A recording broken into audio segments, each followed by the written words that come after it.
दोस्तों नमस्कार। स्वागत है आपका हमारे इस यूट्यूब मंच पर। दोस्तों, बिहार में जो कुछ सामने से दिखाई दे रहा है, क्या वही असलियत है? क्या वाकई जो बिहार में बच्चा और बुढ़ा इस तरह के शब्दों का समावेश आपको दिख रहा है? क्या राजनीति में इतनी कटुता बिहार में आ गई है जिसने सारी संभावनाओं को खत्म कर दिया है? जी नहीं। राजनीति में एक पुरानी कहावत कही जाती है कि जो जो दिखता है वो होता नहीं है और जो नहीं दिखता है वही होता है। बिहार में बिल्कुल वही हो रहा है। बिहार में बिल्कुल, चाहे राष्ट्रीय जनता दल हो या जनता दल यूनाइटेड हो, चाहे सदन के अंदर यानी विधानसभा के अंदर की भाषा हो या टीवी चैनलों की डिबेट में पार्टी के प्रवक्ताओं की भाषा हो, जो आप देख रहे हैं वो आई वॉश की कोशिशें हैं, वो भ्रमित करने की कोशिशें हैं। अंदर खाने की परिस्थितियां इसके बिल्कुल उलट है। ये बात मैं बहुत जिम्मेदारी के साथ आपको बता रहा हूं। अंदर खाने राष्ट्रीय जनता दल और जनता दल यूनाइटेड एक हो चुके हैं। और सीटों की बात भूल जाइए, कौन कितनी सीटों पर लड़ेगा। सीटों की बात बिल्कुल भूल जाइए कि सीटों को लेकर के अब भारतीय जनता पार्टी कोई ऑफर भी देगी तो शायद मामला सुलझ जाए। जी नहीं, क्योंकि ये बात अब करीब करीब तय हो चुकी है कि जनता दल यूनाइटेड की 120 या 122 सीटों की मांग पर बीजेपी झुकने के लिए तैयार नहीं है। और जेडीयू को बखूबी पता चल चुका है कि 120 122 सीटों पर बीजेपी के साथ लड़कर बिहार में अब जो परिस्थितियां बनी है, जिस तरह से अब तक सामाजिक चेतना की बातें थी, सामुदायिक और जातीय चेतना की बातें थी, सांप्रदायिक चेतना की बातें थी, अब इन सब के बीच एज ग्रुप की चेतना भी सामने आ रही है। और इन सब के बीच एक ऐसा वर्ग भी तैयार हो गया है जो सरकार को किसी न किसी तरह से दूसरे पैरामीटर्स पर कसता हुआ दिखाई दे रहा है। और वही बात नीतीश कुमार भी समझ गए हैं, वही बात बीजेपी भी समझ गई है, बिल्कुल वही बात राष्ट्रीय जनता दल को भी समझ में आ गई है। दरअसल बिहार भारतीय जनता पार्टी के हाथ में न चला जाए, इसकी चिंता सिर्फ राजद और जेडीयू की चिंता नहीं है। इसकी चिंता कांग्रेस की भी चिंता है। इसकी चिंता इस देश में तमाम गैर भाजपावाद की राजनीति करने वाले दलों की भी चिंता है। और सबको ये बात करीब करीब पता चल गई है कि बिहार फाइनल फ्रंटियर है। बिहार का किला यदि भारतीय जनता पार्टी ने ध्वस्त कर दिया, बिहार फतह कर लिया बीजेपी ने, तो 40 लोकसभा सीटों वाले राज्य पर कब्जे का मतलब होगा कि हिंदी भाषी भारत में जो 245 लोकसभा सीटों की सियासत है, उसमें पंजाब की सीटों को और कश्मीर वैली की 3 सीटों को छोड़ दे, तो इन 16 सीटों को छोड़कर यानी 229 लोकसभा सीटों में हर हाल में भारतीय जनता पार्टी ने इतना इंतजाम कर लिया कि यहां पर वो 170-80 से नीचे कभी नहीं जाएगी। बिहार अब तक बाधा बनता रहा है। बाधा सिर्फ 40 सीटों पर नहीं बनता, बाधा नैरेटिव के रूप में भी बनता है। बाधा झारखंड में भारतीय जनता पार्टी के गेम प्लान को सफल होने में एक बैरियर के रूप में भी साबित करता हुआ दिखाता है। और पूर्वी उत्तर प्रदेश में पीडीए की जो राजनीति अखिलेश यादव करते हैं, उसके लिए भी बिहार एक कैटलिस्ट की भूमिका निभाता रहता है। मैसेजिंग तो पूरे देश में होती है और उस मैसेजिंग का असर सबको पता है कि बिहार को यदि बीजेपी के हाथ जाने दिया गया तो फिर अगले 15-20 सालों तक जो बात नरेंद्र मोदी कहते हैं कि 2047 की बात वो सोच रहे हैं, वो हकीकत में बदलते देर नहीं लगेगी। वो बिहार ही था जिसने तमाम तरह की कोशिशों के बावजूद भारतीय जनता पार्टी को एक तरफा सफलता हासिल नहीं करने दी इस लोकसभा में। यूपी ने भी अपनी भूमिका निभाई, लेकिन अब यदि बिहार बीजेपी के हाथ गया तो हालात बदल जाएंगे। ये सत्य जैसे ही जनता दल यूनाइटेड के लोगों को समझ में आता है, आरजेडी के लोगों को समझ में आता है, पूरी बाजी पलटती हुई दिखाई देती है। लेकिन सवाल है कि दोनों अपनी तरफ से अपनी रणनीति का खुलासा क्यों नहीं कर रहे? कई सारे लॉजिक है इसके पीछे, कई सारे कारण हैं। एक तो कहीं भी कोई भी विपक्षी एकता या विपक्षी कुनबे के बढ़ने की खबर सुनते ही जो जांच एजेंसियां हैं, जो सीबीआई ईडी की भूमिका है, वो बढ़ने की संभावना लग जाती है। दूसरा, भारतीय जनता पार्टी किसी तरह से जनता दल यूनाइटेड में एक स्लीपर सेल तैयार करना चाहती है। यह बात भी सबको पता है कि किस तरह से उद्धव ठाकरे की पार्टी में एक स्लीपर सेल तैयार किया गया, किस तरह से शरद पवार की पार्टी में एक स्लीपर सेल तैयार किया गया, किस तरह से चौटाला की पार्टी में एक स्लीपर सेल तैयार किया गया और किस तरह से चंद्रबाबू नायडू के ऊपर दबाव बनाने के लिए पवन कल्याण को तैयार किया जा रहा है। डी पुरंदेश्वरी को यानी चंद्रबाबू नायडू की साली को भारतीय जनता पार्टी में बड़ी भूमिका देने पर विचार किया जा रहा है और किस तरह से नवीन पटनायक का राजनीतिक खेला खत्म किया गया, इस बात को सभी दल समझ रहे हैं और नीतीश कुमार भी समझ रहे हैं, लालू यादव भी समझ रहे हैं। तभी तमाम तरह के बयानों के बीच लालू यादव का वो बयान भी बीच बीच में आ जाता है, ऐसे कैसे भाजपा सरकार बना लेगी, हम लोग नहीं है क्या? और उस हम लोग के दायरे को परिभाषित करने की कोशिश होती है तो लालू यादव के साथ नीतीश कुमार भी पत्रकारों की चर्चा में आ ही जाते हैं, गाहे बगाहे नहीं, पूरी तरह से विमर्श का स्तर बदलते हुए नजर आते हैं। तो जो बिहार में चल रहा है, जो बयानबाजी चल रही है, जो पोस्टर चल रहा है, हकीकत वो नहीं है। हकीकत उसके ठीक उलट है। और बयानबाजियों पर गौर करें तो बिहार में जब 28 जनवरी 2024 को पलटा पलटी का खेल हुआ, नीतीश कुमार बीजेपी के साथ गए, उसके चंद हफ्तों पहले मुजफ्फरपुर में क्या कह रहे थे अमित शाह? नीतीश बाबू और लल्लन बाबू, आपके लिए हमारे दरवाजे हमेशा के लिए बंद हो चुके हैं। लेकिन क्या हमेशा के लिए वाकई वो दरवाजा बंद हो गया था? कतई नहीं। और बंद नहीं हुआ था, खिड़की और रोशनदान खुले हुए थे, दरवाजा भी खोल दिया गया, रेड कारपेट भी बिछा दिया गया। सब कुछ लोगों ने देखा लोकसभा चुनाव के पहले। तो इन बयानों पर मत जाइए। और जिस प्रकार से एक सर्वे आया एक टीवी चैनल पर, उस सर्वे में दिखाया गया कि 40% से ज्यादा लोग तेजस्वी यादव को सीएम चाहते हैं। उस सर्वे की हकीकत को जानने के बाद लोगों को बहुत कुछ समझ में आ रहा है। राष्ट्रीय जनता दल के लोगों से भी ऑफ द रिकॉर्ड बात करें तो खुलकर स्वीकार करते हैं कि यह बीजेपी का एक ट्रैप है। तमाम टेलीविजन चैनल एक तरह से बीजेपी के ट्रैप में बताए जाते हैं। कहीं से एजेंडा सेट होके आता है, क्या दिखाना है नहीं दिखाना है। लेकिन सवाल है कि तेजस्वी यादव को क्यों इतना ओवर कॉन्फिडेंस दिया जा रहा है? इसलिए दिया जा रहा है कि तेजस्वी यादव के दिमाग में इस बात को भर दिया जाए कि नीतीश कुमार की जरूरत नहीं है, आप मेहनत करके सरकार बना सकते हो। भला कोई सोच सकता है, सामान्य बुद्धि का आदमी भी नहीं सोच सकता कि बिहार में 41% लोगों की पसंद मुख्यमंत्री के लिए तेजस्वी यादव हो, 18% लोगों की पसंद नीतीश कुमार हो और उनके ठीक पीछे 15% लोगों की पसंद प्रशांत किशोर हो जाए। मतलब प्रशांत किशोर और उनकी जन सुराज का बिहार में आज की तारीख में कहें तो राज्य स्तरीय पार्टी की मान्यता पाने लायक भी वोट उनके पास नहीं है, उसे 15% लोग पसंद करेंगे मुख्यमंत्री के तौर पर। यह बात गले नहीं उतरती। मंडल पॉलिटिक्स वाले राज्य में यह बात गले नहीं उतरती। और प्रशांत किशोर जिस ढंग से राजनीति कर रहे हैं वहां भी यह बात गले नहीं उतरती, क्योंकि उनके बारे में जिस तरह की चीजें चल रही है और चिराग मॉडल को 2020 में देख चुके राज्य में, ओवैसी मॉडल को देख चुके राज्य में जो चीजें चल रही है, उन सारी चीजों के अध्ययन के बाद एक सामान्य से राजनीतिक समझ रखने वाले लोगों को भी पता है कि प्रशांत किशोर जीतने वाले नहीं है, तो फिर अपने शरीर को इतना कष्ट क्यों दे रहे हैं? पैदल क्यों चल रहे हैं? पैसे कहां से आ रहे हैं?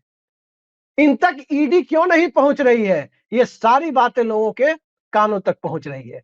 जनता दल यूनाइटेड के प्रवक्ता नीरज कुमार तो प्रेस कॉन्फ्रेंस करके भी बता रहे थे कि ईडी क्यों नहीं जा रही, जांच एजेंसियां क्यों नहीं उन तक पहुंच रही है, पैसे का सोर्स क्या है, सारी बातें एक तरफ चल रही है।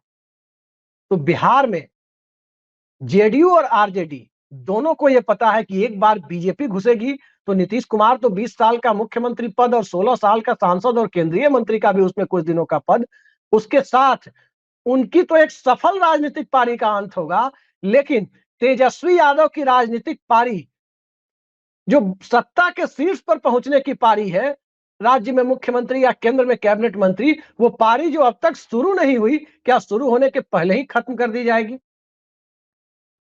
कई सारे सवाल हैं और इन सवालों के दायरे में राजद को यह डर और सता रहा है कि कहीं ऐसा तो नहीं होगा कि भारतीय जनता पार्टी सत्ता में भी आ जाए, हिंदू मुस्लिम का सिलेबस भी बीच बीच में डालते रहे और उसके लिए यादव मुख्यमंत्री बनाकर इस्तेमाल कर लिया जाए बिहार में, जैसे मध्य प्रदेश में किया गया।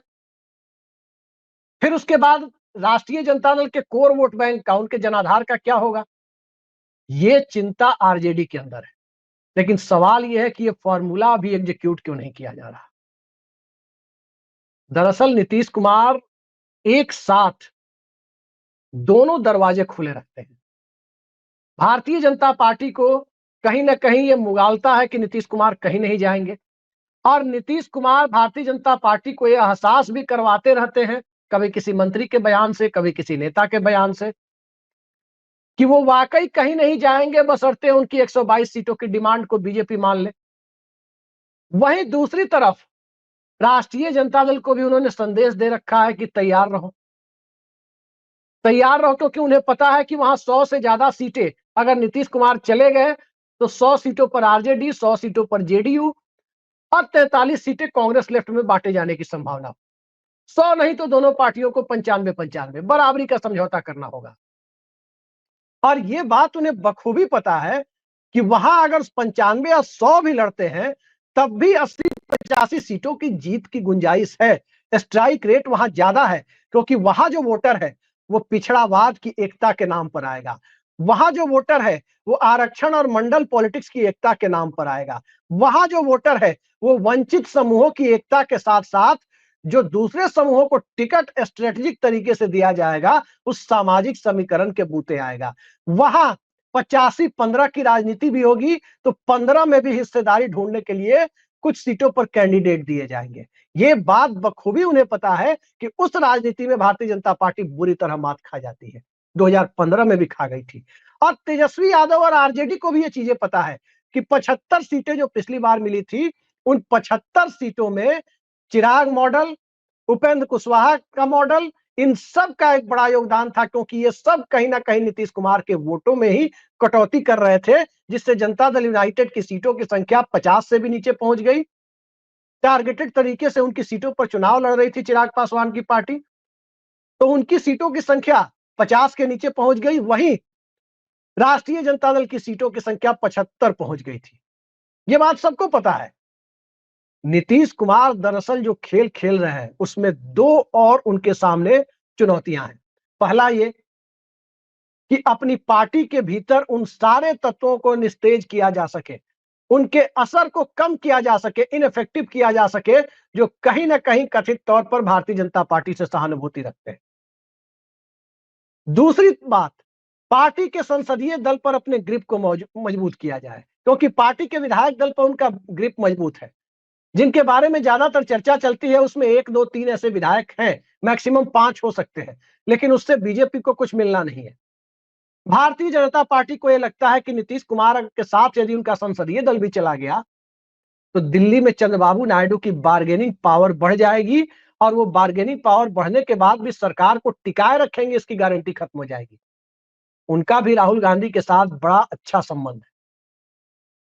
नीतीश कुमार की प्राथमिकता बिहार में अगले 5 साल की सत्ता को सुनिश्चित करना है, ताकि इन 5 सालों में अपने बेटे निशांत कुमार को या जनता दल यूनाइटेड में भावी नेतृत्व, चाहे वो जिसे भी दे, बेटे को दे या किसी और को दे, उसकी एक लकीर खींच सके, भूमिका तैयार कर सके। सेफ एग्जिट कर 2026 के राज्यसभा चुनाव में या 2028 के राज्यसभा चुनाव में राज्यसभा पहुंच सके और 2032 और 34 तक अपने राजनीतिक करियर को आगे खींच सके। और वहीं राष्ट्रीय जनता दल के सामने जो परिस्थिति है उसमें यही है कि तेजस्वी यादव, अगर नीतीश कुमार और भाजपा का गठबंधन बरकरार रहा तो नीतीश कुमार के हाथ से मुख्यमंत्री पद छिन जाएगा, इसकी गारंटी तो बहुत ज्यादा है, इसकी संभावना बहुत ज्यादा है। लेकिन वो पारी खेलने के बाद खींचेगा। तेजस्वी यादव के हाथ से जो मुख्यमंत्री पद की कुर्सी जाएगी वो 15-20 सालों के लिए जाएगी, और 20 साल एक लंबा वक्त होता है। सियासत में कब कौन सा नया चेहरा आ करके स्पेस ऑक्युपाई कर ले, जगह ऑक्युपाई कर ले, कोई नहीं जानता है। तो राष्ट्रीय जनता दल को सियासत में बनाए रखने के लिए, मुकाबले में बनाए रखने के लिए, यादव वोटों की ठेकेदारी राष्ट्रीय जनता दल के पास बनी रहे, एमवाई समीकरण का अस्तित्व बरकरार रहे, इसके लिए 2 साल 3 साल यदि नीतीश कुमार के अधीन ही काम करना पड़े, उससे उन्हें गुरेज नहीं है, बल्कि गुरेज तो इससे है कि बिहार में भारतीय जनता पार्टी सरकार न बना ले। और इसके साथ एक बात और आती है कि जब जांच एजेंसियों का डर है कि बाहर से अगर नूरा कुश्ती नहीं दिखाई जाएगी तो जांच एजेंसियां आ सकती हैं, तंग कर सकती हैं, तब एक सवाल तो और उठता है कि अगर नूरा कुश्ती ना दिखाएं या नूरा कुश्ती दिखाने के बाद भी अगर दोनों एक हो गए तब भी जांच एजेंसी आ सकती है। लेकिन एकता के बाद यदि नीतीश कुमार और लालू यादव एक हो गए बजट सत्र के बाद या बजट सत्र के दरमियान ही, अगर दोनों एक हो गए, फिर उसके बाद की परिस्थितियों में भी जांच एजेंसी आएंगी तो क्या फर्क पड़ेगा? बहुत बड़ा फर्क है, क्योंकि तब पूरे देश को दिखने लगेगा कि अब तक जो जांच एजेंसियां सोई हुई थी वो एक बार फिर लालू परिवार को घेर रही है। और जिस तरह लोकसभा चुनाव में 25-30% यादव वोटों में डेंट लगाने में बीजेपी कामयाब हो जाती है, जांच एजेंसियां यदि पहुंचती हैं लालू परिवार के दरवाजे पर दस्तक देने, उसके बाद उनका 100% कंसोलिडेशन बीजेपी गठबंधन के विरोध में जाकर हो जाएगा, जो कहीं ना कहीं ब्लेसिंग इन डिसगाइज, आपदा में अवसर वाली स्थिति मुहैया कराएगा राष्ट्रीय जनता दल को। और इस स्थिति को वो चाहेंगे कि ऐसा हो जाए।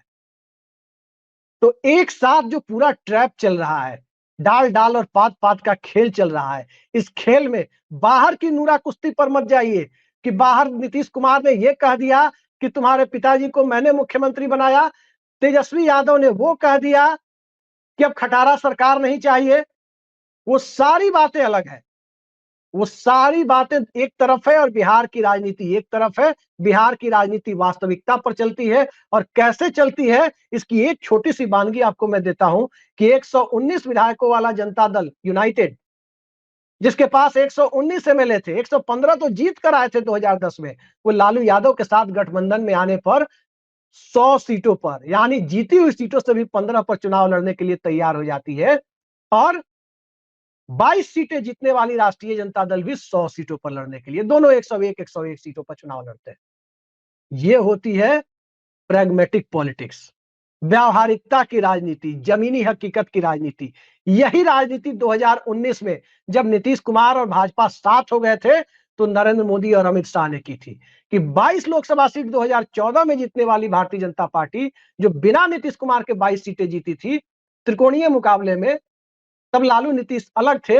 लालू नीतीश की एकता को तोड़ने के लिए 2019 में नीतीश कुमार को साथ लाया गया, और फिर उसके बाद 22 सीटों वाली भारतीय जनता पार्टी 5 सीटें कम कर 17 पर लड़ने के लिए राजी हो गई थी। तो ये होती है व्यावहारिक राजनीति। अगर भाजपा 105, 110 भी दे दे नीतीश कुमार को, तो 80 सीटों का सपना पूरा करने में उन्हें दिक्कत है। लेकिन राष्ट्रीय जनता दल के साथ 100 या 95 का भी समझौता हो जाए, तब भी 80 सीटें लाने की गुंजाइश पूरी है, क्योंकि पूरा चुनाव स्ट्राइक रेट पर जाकर निर्भर हो गया है, किसके साथ विनेबिलिटी ज्यादा है, किसके साथ पार्टी के सर्वाइवल की गुंजाइश ज्यादा है। और लालू यादव और नीतीश कुमार के बारे में बीजेपी के उदय के बाद, नरेंद्र मोदी के राष्ट्रीय राजनीति में पदार्पण के बाद एक बात तो तय है कि दोनों उभरेंगे तो साथ उभरेंगे, डूबेंगे तो साथ डूबेंगे। राजनीति जेडीयू की खत्म होगी तो आरजेडी की भी खत्म होगी, और अगर बचेगी तो दोनों की बचेगी। ये स्थिति बिहार में आकर खड़ी हो गई है। तो इसके आगे अब देखते जाइए क्या होता है, और लेकिन जो भी होगा बड़ा दिलचस्प होगा। थोड़ा इंतजार कीजिए, बहुत कुछ सामने आने वाला है। आज के लिए इतना ही। नमस्कार।